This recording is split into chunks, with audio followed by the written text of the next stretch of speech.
Good afternoon students, स्वागत है आप सभी का हमारे यूट्यूब चैनल पर जिसका नाम है Saurabh classes for history.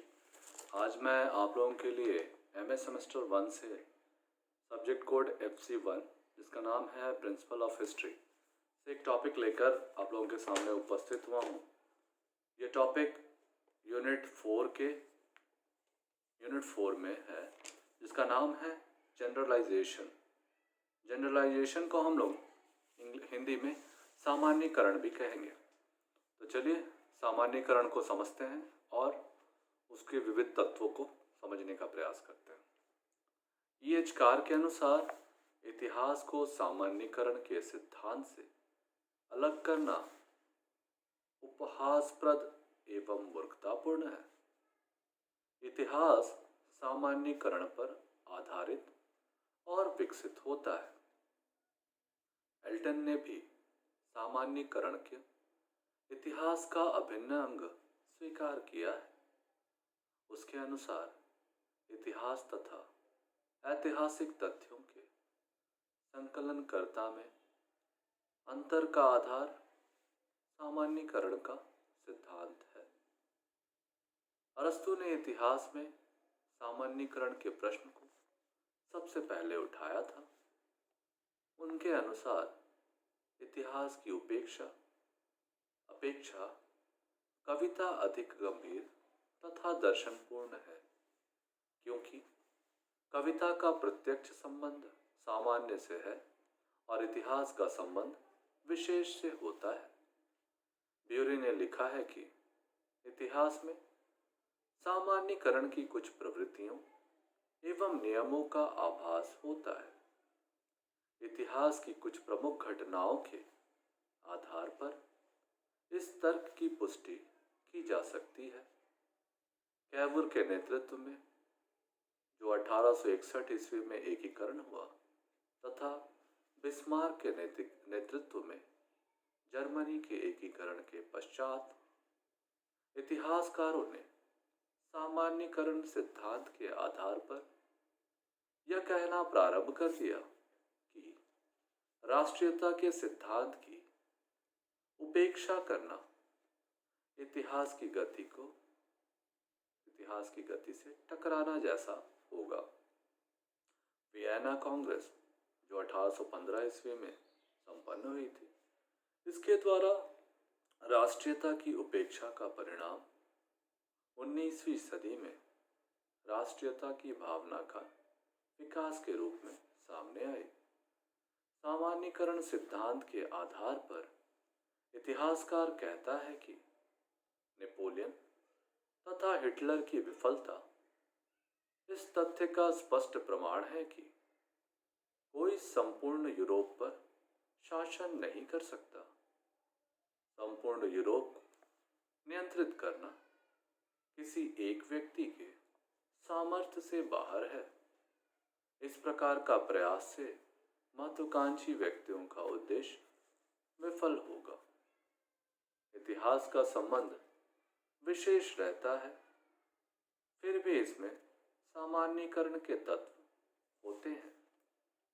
Acton ने कहा है कि सत्ता सर्वशक्ति संपन्न को भ्रष्ट करती है और सर्वशक्ति संपन्न सत्ता को पूर्णतया भ्रष्ट करता है। यद्यपि एक्टन का संकेत किसी विशेष शासक से है, परंतु सामान्यीकरण सिद्धांत के आधार पर यह विचार अन्य शासकों के संबंध में भी लागू होता है। इतिहास के नियमों का स्वरूप सांख्यिकी के सामान्यीकरण की तरह है। एक के संबंध में विचार करते समय कोई भी निष्कर्ष निकालना संभव नहीं है। अनेक के संबंध में विचार करते समय अर्थशास्त्र की भांति ग्राफ की आवश्यकता होती है। यदि सामान्य विचार से ग्राफ की सहायता ली जाए तो अनेक विषय में भी निष्कर्ष संभव हो सकता है। आधुनिक इतिहासकार सामान्यीकरण सिद्धांत के आधार पर इंग्लिश, फ्रेंच, रूसी, चीनी राज्य क्रांतियों की चर्चा करते हैं। प्रथम विश्व युद्ध के कारणों के विश्लेषण में इतिहासकार सामान्यीकरण के आधार पर तथ्यों की पुष्टि करता है। राजा रिचर्ड द्वारा टावर में राजकुमारों की हत्या के उपयुक्त प्रमाणों के अभाव में इतिहासकार सामान्यीकरण के आधार पर कह देते हैं कि उस युग के शासकों की नीति के अनुसार संभावित प्रतिद्वंदी राजकुमारों की हत्या कर दी जाती थी। इस प्रकार सामान्यीकरण का सिद्धांत इतिहासकार के निष्कर्ष को प्रायः प्रभावित करता है। ईएचकार ने स्वीकार किया है कि इतिहास का संबंध विशेष तथा सामान्य दोनों से होता है। इतिहास शिक्षाप्रद है। इसको हम देखेंगे कि इतिहास कैसे शिक्षाप्रद है सामान्यीकरण के परिप्रेक्ष्य में। तो इतिहास विज्ञान की भांति शिक्षाप्रद होती है। इसलिए अनेक विद्वानों ने इतिहास को विज्ञान स्वीकार किया है। परंतु इस तर्क को मान्यता प्रदान करना एक महान भूल है। यह नितांत सत्य है कि इतिहास भी विज्ञान की भांति शिक्षाप्रद है। बेकन के अनुसार इतिहास मनुष्य को बुद्धिमान बनाता है। एक डच कहावत है कि गधा एक बार पत्थर पर चोट खाकर पुनः उस पर लात नहीं मारता। चार्ल्स फर्थ ने भी इस तथ्य की पुष्टि की है कि इतिहास विज्ञान की भांति उपयोगी एवं शिक्षाप्रद है। उसके अनुसार इतिहास एक प्रकार का ज्ञान है जो मनुष्य के दैनिक जीवन में उपयोगी है।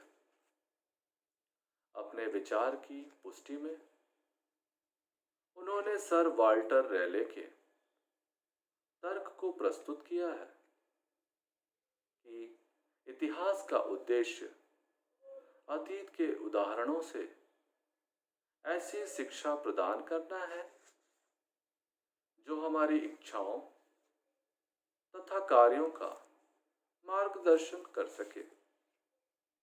इतिहास की शिक्षाओं की अनुभूति करने के पश्चात ही पुनर्जागरण काल में यूरोप की अधिकांश जनता ने प्राचीन यूनान और रोम के इतिहास का अध्ययन किया तथा प्रेरणा प्राप्त की। 17वीं, 18वीं और 19वीं सदी में यूरोप की जनता ने शिक्षा प्राप्त करने के लिए ही ओल्ड टेस्टामेंट का अध्ययन किया। ग्रोड के अनुसार एथेंस नवीन प्रजातंत्र प्रणाली का एक आदर्श उदाहरण है। ब्रिटिश साम्राज्यवादी शासकों ने रोमन साम्राज्य के इतिहास से साम्राज्यवादी नीति की शिक्षा ग्रहण की। 1917 ईस्वी में रूसी क्रांति के क्रांतिकारी नेताओं ने फ्रांस की 1789, 1830, 1848 ईस्वी की राज्य क्रांतियों तथा पेरिस कम्यून की घटनाओं से शिक्षा ग्रहण कर अपनी क्रांति का नेतृत्व किया और अभूतपूर्व सफलता को प्राप्त किया। 1919 में पेरिस शांति सम्मेलन के समय यूरोप की महान शक्तियों के राजनयिक जर्मनी के साथ वर्साय की संधि की। परंतु उन लोगों ने 1815 में वियना कांग्रेस की सफलता तथा विफलता से किसी प्रकार की शिक्षा ग्रहण नहीं की। राष्ट्रीयता की उपेक्षा, विजेता को पुरस्कार तथा पराजित को दंड देने की नीति के परिणाम स्वरूप वियना कांग्रेस 1815 ईस्वी में तथा वर्साई की संधि 1919 ईस्वी में यूरोप में स्थायी शांति की स्थापना में पूरी तरह से विफल रहे। यदि उन्होंने इतिहास की घटनाओं से शिक्षा प्राप्त की होती तो निश्चित रूप से स्थायी शांति स्थापना के उद्देश्य में उन्हें सफलता मिलती। यह डेवी का कथन यथोचित प्रतीत होता है। उन्होंने कहा है कि अतीत के अध्ययन की निष्ठा हमें अतीत के लिए नहीं बल्कि सुरक्षित तथा बहुमूल्य वर्तमान के लिए करते हैं। हम आशा करते हैं कि अतीत का अध्ययन सुखद तथा सुंदर भविष्य के निर्माण में सहायक सिद्ध होगा। हम अतीत का अध्ययन वर्तमान को प्रकाशित करने के लिए तथा भविष्य के मार्गदर्शन के उद्देश्य से करते हैं। अतीत के संदर्भ में वर्तमान के अध्ययन का तात्पर्य वर्तमान के संदर्भ में अतीत का अध्ययन करना है। वर्तमान के संदर्भ में जब इतिहासकार अतीत का अध्ययन करता है तो उसका दृष्टिकोण उद्देश्यपरक होता है। वह अतीत से शिक्षा प्राप्त करना चाहता है। वर्तमान तथा भावी आवश्यकताओं को ध्यान में रखकर वह अतीत का अवलोकन करता है। इससे यह स्पष्ट होता है कि इतिहास विज्ञान की भांति शिक्षाप्रद है। इतिहास से भविष्यवाणी भी संभव है। तो हम देखते हैं कुछ विद्वानों की अवधारणा है कि वैज्ञानिक भविष्यवक्ता होता है और इतिहासकार भावी घटनाओं के संबंध में भविष्यवाणी करने में असमर्थ होता है। E.H. कार ने भी इस तथ्य को स्वीकार किया है कि निश्चित रूप से इतिहासकार भविष्यवक्ता नहीं हो सकता। इतिहासकार द्वारा अतीत के अध्ययन का तात्पर्य यह नहीं है कि वर्तमान पर प्रकाश डाले अथवा भविष्यवाणी कर सके। उसे भविष्यवक्ता के रूप में देखना तथा उससे भविष्यवाणी की अपेक्षा करना एक महान भूल है। वाल्श ने भी इस तर्क का समर्थन किया है और कहा है कि वैज्ञानिक एक सफल भविष्यवक्ता है। इतिहासकार में इस गुण का स्पष्ट अभाव दिखाई देता है। ऐतिहासिक तथ्यों की सूक्ष्म विवेचना के पश्चात इतिहास के वैज्ञानिक स्वरूप में अटूट आस्था रखने वाले इतिहासकारों ने यह सिद्ध करने का प्रयास किया है कि विज्ञान की भांति इतिहास में भविष्यवाणी के लिए पर्याप्त अवसर हैं। एक वैज्ञानिक कुछ विशेष परिस्थितियों पे परिवेश की भविष्यवाणी करता है। परिस्थिति विशेष की पुनरावृत्ति का ही परिणाम सूर्य ग्रहण और चंद्र ग्रहण होता है। एक वैज्ञानिक कह सकता है कि 16 फरवरी 1980 के दिन 2 2:35 को सूर्य ग्रहण होगा। पृथ्वी और चंद्रमा की गति के आधार पर वैज्ञानिक तथा ज्योतिष तिथि तथा निश्चितता समय की भविष्यवाणी करते हैं। मानव इतिहास में सामान्य परिस्थितियों की पुनरावृत्ति होती है। जैसे फ्रांस में 1789 की राज्य क्रांति के बाद 1830 एवं 1848 की क्रांतियां परिस्थितियों की पुनरावृत्ति का परिणाम रही थी। रूस में 1905 तथा 1907 की राज्य क्रांतियां भी परिस्थितियों की पुनरावृत्ति का परिणाम थी। इतिहासकार सामान्य रूप से भविष्यवाणी कर सकता है।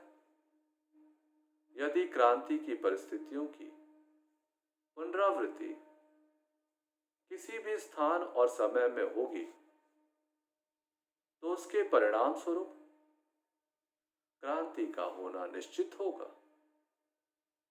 इतिहासकार की भविष्यवाणी में सूक्ष्मता का स्पष्ट अभाव दिखाई देता है। एक वैज्ञानिक की भांति वह नहीं कह सकता है कि अमुक तिथि को तथा समय और स्थान पर क्रांतियां होंगी।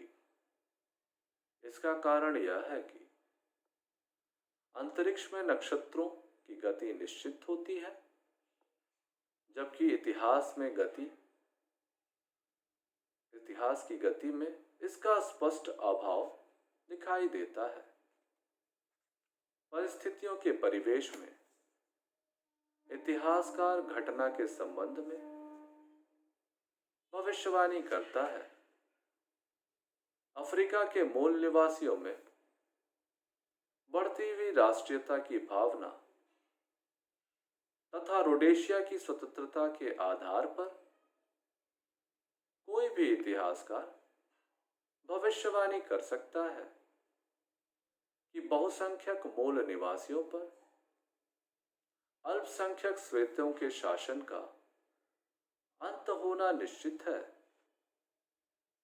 इतिहासकार की भविष्यवाणी का स्वरूप सामान्य होता है। कार्ल आर पॉपर के अनुसार वैज्ञानिक भविष्यवाणी करता है और इतिहासकार परिस्थिति के संदर्भ में भविष्य के लिए मार्गदर्शन। संक्रामक रोग छूत की बीमारी है। किसी विद्यालय में 2-3 बच्चों को चेचक निकलने अथवा हैजे से प्रभावित होने महामारी का संकेत करता है, परंतु यह नहीं कहा जा सकता कि अतीत में राम तथा मोहन नामक विद्यार्थी संक्रामक रोग से प्रभावित थे और भविष्य में रमेश तथा सोहन रोगग्रस्त होंगे। इतिहासकार अतीत के आधार पर संकेत करता है कि विद्यालय में कुछ विद्यार्थियों के संक्रामक रोगग्रस्त होने से महामारी फैलने की आशंका है, क्योंकि इसी प्रकार की परिस्थिति में भयंकर महामारी के कारण अनेक लोगों की मृत्यु हुई थी। इतिहासकार की भविष्यवाणी तथा भावी मार्गदर्शन का आधार यही सामान्यीकरण का सिद्धांत होता है। इस प्रकार से हम इस विषय को समझते हैं कि सामान्यीकरण का जो सिद्धांत है वह अतीत की घटनाओं से शिक्षा लेते हुए भविष्य के लिए हमें सतर्क करने का कार्य ये सामान्यीकरण का सिद्धांत प्रतिपादित करता है। इसके द्वारा व्यक्ति स्पष्ट और निश्चित रूप से यह तो नहीं बता सकता कि कोई घटना कब घटित होगी, लेकिन इतना तो अवश्य कह सकता है कि घटना घटित होगी। जैसे प्रथम विश्व युद्ध को देखें। प्रथम विश्व युद्ध की घटना को देखकर विद्वानों ने यह अनुमान लगाया कि ऐसी घटना दोबारा घटित हो सकती है, परंतु उन्होंने समय और तिथि का स्पष्ट ज्ञान नहीं कराया, क्योंकि इतिहास में पुनरावृत्ति होती है, लेकिन यह समय और क्षण या पल पहर ये बताना संभव नहीं है। लेकिन यह भविष्यवाणी सही हुई और इतिहास में वह घटना पुनरावृत्ति के रूप में द्वितीय विश्व युद्ध के रूप में दिखाई दी। इसी प्रकार से हम घटनाओं के चक्र को समझने का प्रयत्न करते हैं और उनके कारणों का सामान्यीकरण करके उनसे हम एक निष्कर्ष स्वरूप भविष्यवाणी भी निकाल सकते हैं। तो हम इस विषय को यही समाप्त करना चाहेंगे। यदि आपको इस विषय से संबंधित कोई सवाल हो तो आप हमें कमेंट्स में अपने सवाल दे सकते हैं, हम उनका जवाब अवश्य करेंगे और हम अगले क्लास में एक नए विषय के साथ आप लोगों के समक्ष फिर से हाजिर होंगे। तब तक के लिए धन्यवाद।